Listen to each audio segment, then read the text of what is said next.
السلام علیکم ورحمۃ اللہ وبرکاتہ نحمده ونصلی علی رسوله الکریم اما بعد فاعوذ باللہ من الشیطان الرجیم بسم اللہ الرحمن الرحیم۔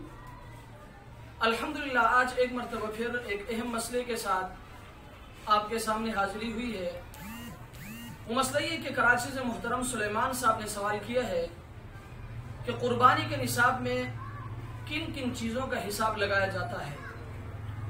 تو مسئلہ یہ کہ قربانی کے نصاب میں 5 چیزوں کا حساب لگایا جاتا ہے۔ نمبر 1 سونا، نمبر 2 چاندی، نمبر 3 مال تجارت، اور نمبر 4 نقدی رقم، اور نمبر 5 ضرورت سے زائد سامان۔ سونا چاہے استعمال میں ہو یا نہ ہو، زیور کی صورت میں ہو یا کسی اور صورت میں، ہر حال میں اس کو نصاب میں شمار کیا جائے گا۔ اگر ان کی قیمت 52.5 تولہ چاندی کی قیمت کے برابر یا زیادہ ہو تو یہ شخص صاحب نصاب ہیں اور اس پر قربانی واجب ہے۔ فتاوی شامی جلد نمبر 2 صفحہ نمبر 360۔ اللہ تبارک و تعالی ہمیں اس مسئلے کو سمجھنے کی توفیق عطا فرمائے۔ وآخر دعوانا ان الحمدللہ رب العالمین۔